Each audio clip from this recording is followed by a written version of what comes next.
Hey Gearheads, and welcome to Garage Talk. I'm Corey. I'm Holly. Back there's Tucker, and we are in the 2022 Honda Passport Trailsport, the new rugged off-road version of Honda's two-row full-size SUV.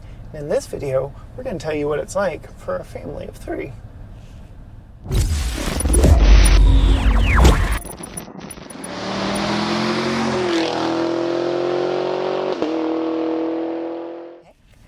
All right, Holly, so setting off first and foremost, what do you think of the gear selector button situation in this? Well, I know that some people prefer to have the Me. handle, but I really like the way they have this set up. The reverse is a different kind of button than the other ones. Yep. And I've taken to it really quickly. Oh, So there you I go. like it. I mean, it's fine with me. Well, let's set off and see just how this thing drives, in your opinion. We have put over 1,200 miles on this one because the three of us have been to the southernmost habitable beach in the state of Texas and have really had a lot of seat time in this, but you haven't had a lot of wheel time in it. Yeah. We've taken it around today. I did drive it around yesterday to run some errands and things. I'm very curious about your opinions. We've already tested the Ridgeline, which is basically this with the truck bed. Mm-hmm. What are your thoughts on the Passport?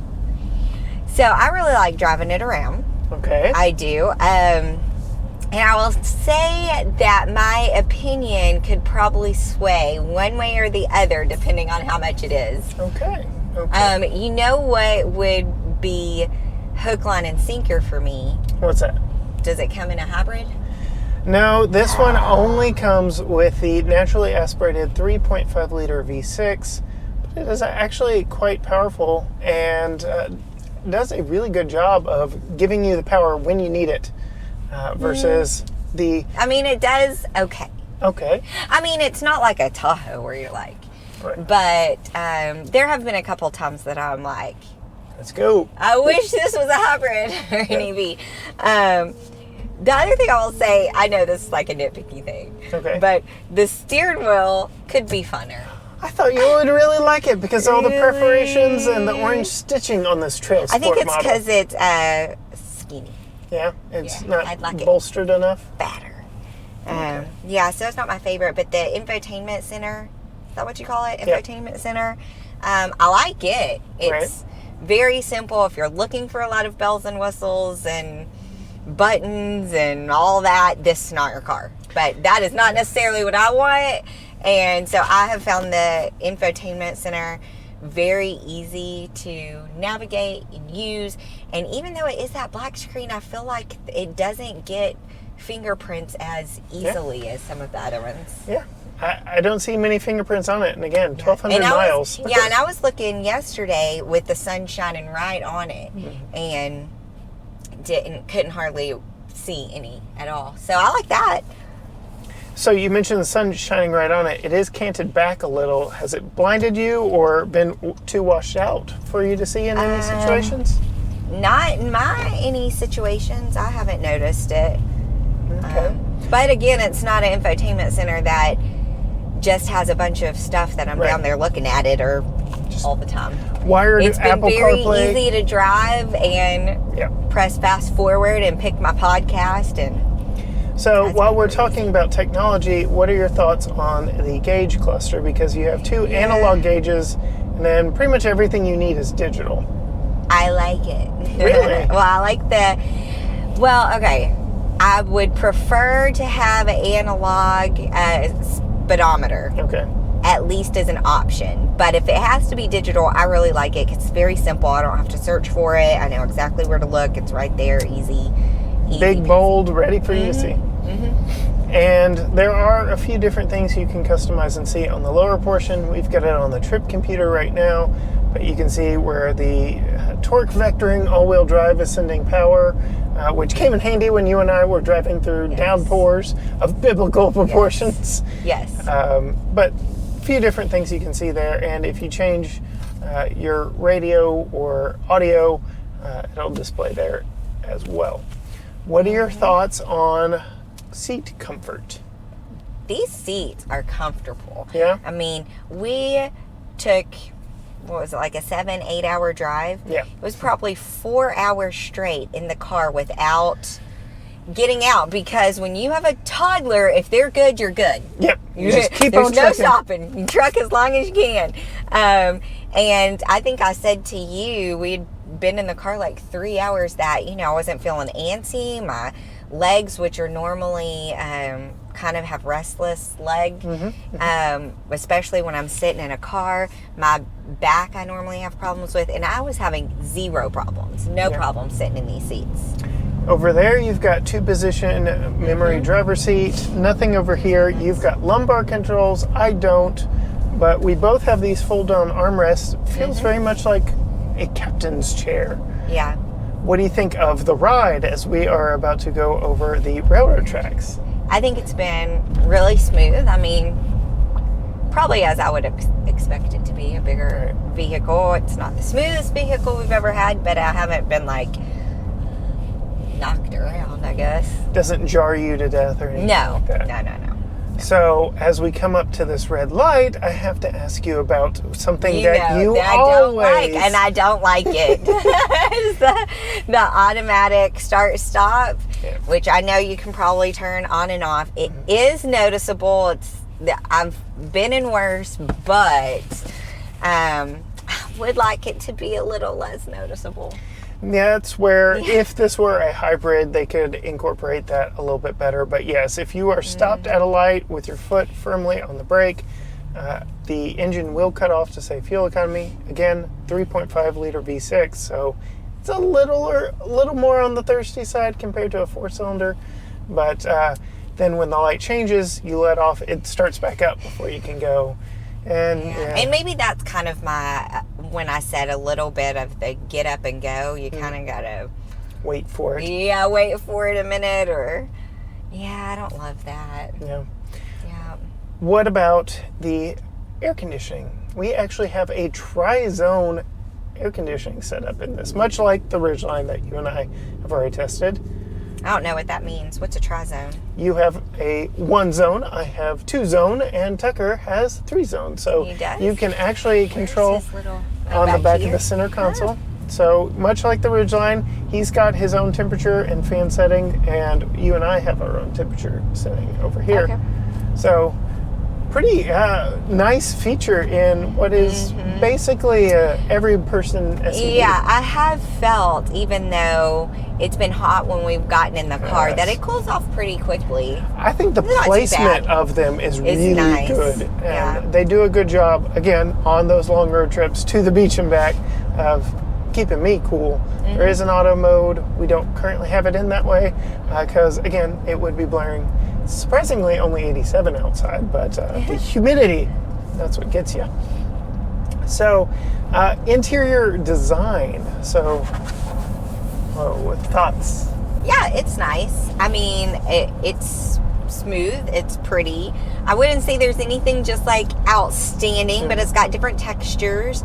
I like the lips. And then, of course, this version has the orange stitching, which is a nice little touch. And because we don't normally talk about night stuff, this one does have orange ambient lighting to go with that orange stitching around the cup holders and in the door handles and all that. So yeah, which is really nice. Gives it a little bit of a distinguishing feature. Yeah. Speaking of the doors, storage. Yeah, we got lots of storage in this. 3-level storage on the doors, 2-level on the back, 2 cup holders on each back door, fold down center armrest with 2 cup holders, 2 cup holders up here, cup holders for everyone. Cubby hole here. And then because we have armrests, we have a very low center console. It's really nice. Which for us came in handy with snack bags. Snack bag. On the road trip. Our snack shelf. Yep, so that was really nice. The rear seat back there is 60-40 split, and both sides independently can slide forward and back of each other, making it easier to get the child seat in the back, which is a good segue to installing Tucker's child seat. I think we lost him, Mommy. I've long held that people with kids, especially kids in child seats, are why people are buying SUVs in droves. They're just easier to install in the middle or back row because it's just easier to get that rear anchor in place. So let's see how this Passport stacks up in that regard. I have my son's forward-facing Graco car seat, and I will drop the rear tether back behind the seat right there. The lower tethers are marked, but are surrounded by a lot of seat material. So they aren't the easiest, but they're definitely not the hardest to get to when it comes to latching those up. It's actually fairly simple. And there's actually enough room to get in here and maneuver when you have to. Now, because of the massive cargo area in the back of this SUV and the fact that it's essentially a 3-row platform that's been modified for 2-row use, getting to that rear anchor point is a little tricky because it is actually so low on the back of this seat that you can't really get to it from the rear cargo area, which is almost too deep to even justify doing it that way. So you slide the seat forward, and then way down here at the base of the seat, on the seat bottom, is the actual rear anchor that you can latch and tether up. And then snugging it up is a little awkward from the side here because the seat just needs to go forward just a little bit more to make this a really easy process. And then add on top of that, basically you're pulling down on the seat material right here to really snug this into place. So when it comes to 2-row SUVs, this one isn't exactly the easiest, but it is easier than most sedans, so I give it a pass. All right, so now we've got the child seat in, even though the child is OUT gone. And we are about to do our rough road test, our historic brick street test. Unfortunately, I don't think we're going to get have to watch the wobbly heads. Yes, maybe a little more wobbly than usual going down the brick streets here. But historic brick streets of downtown Tyler, Texas. We can see just how smooth this suspension really is. Not a whole lot is changed for the Trailsport model. It's really just the Firestone Destination tires that make this a Trailsport. But, I mean, not jarring us to death. No rattles, no creaks. No. Very quiet in here. Like, very quiet. I would say that on our road trip, there was not a lot of road noise. And practically the only road noise I heard was textured pavement and a little bit from, again, those Firestone Destination tires. Okay, now I'm getting some road noise. Brick streets. But, yeah, very, very comfortable ride in here. Check the wobbly head. Here we go. Here we go. Oh, there's some wobble. Well, it's these train tracks. Decommissioned train tracks are wobbly in no matter what you're in. Brings us to our final segment. I've got the window sticker right here. I will go ahead and say we've talked a lot. We haven't talked about my favorite thing. Oh, well, go right ahead. What is your favorite thing? The size. Yes. I feel like the inside is a really good size, especially for our family. And I know we've had a lot of vehicles. We've had a lot of big vehicles, but I feel like this one's my favorite size. Yes. I don't even know if it's probably the same size as some other ones, but just the way it's laid out. I will say this is probably the first vehicle that I'm like, I am going to miss this size vehicle. Yes. It's big enough in the back where Tucker can get himself in and out of his car seat. That's nice.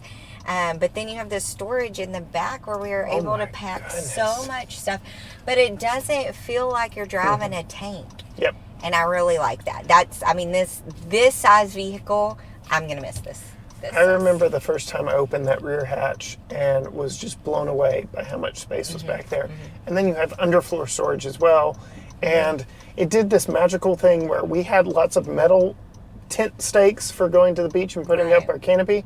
Couldn't even hear them rattle the entire trip. Like soundproof wizardry. I think for sure, if you had two kids with 2 car seats in the back, they would both have enough room where they wouldn't be sitting on top of each other. They would both be able to get in the car seats themselves.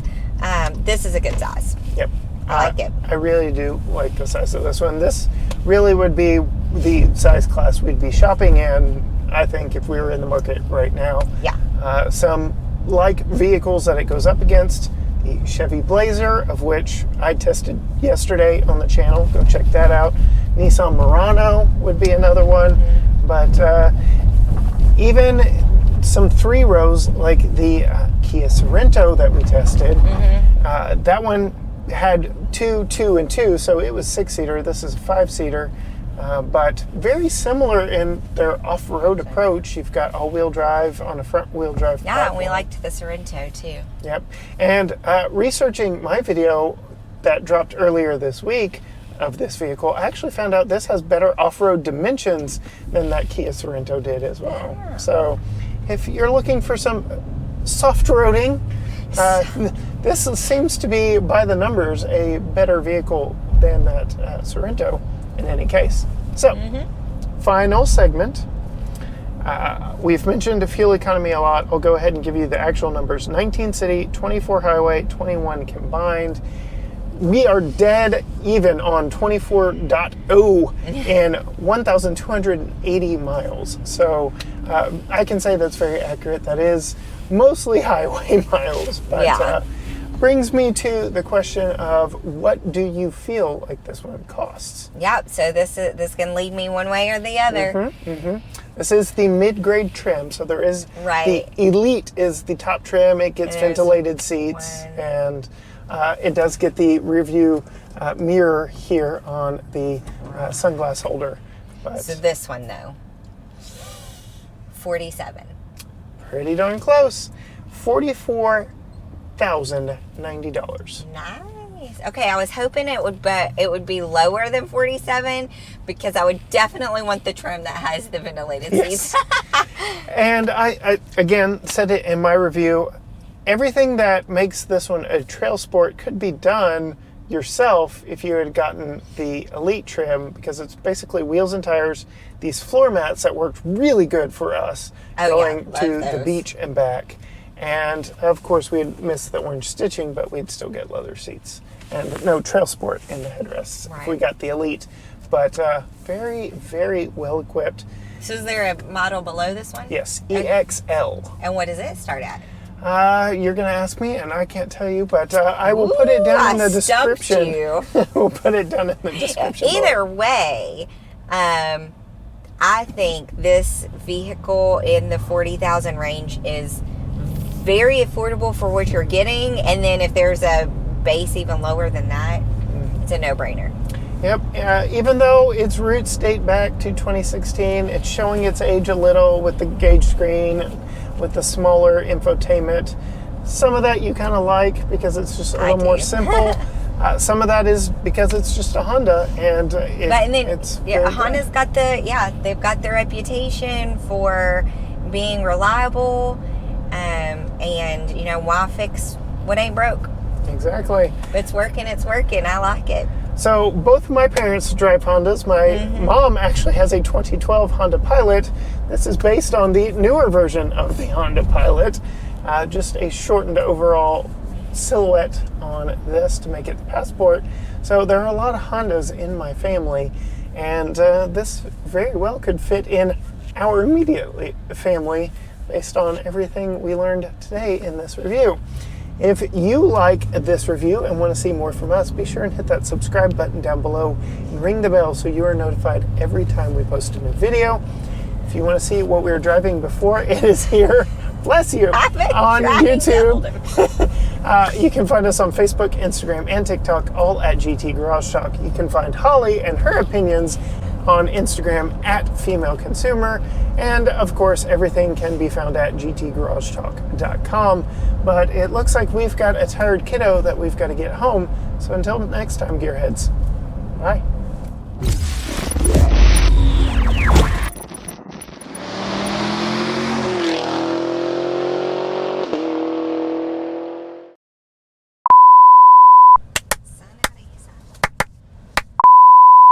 I don't want to be in this video. Okay. Sun in your eyeballs now? No. Oh. Yes, there is. Okay.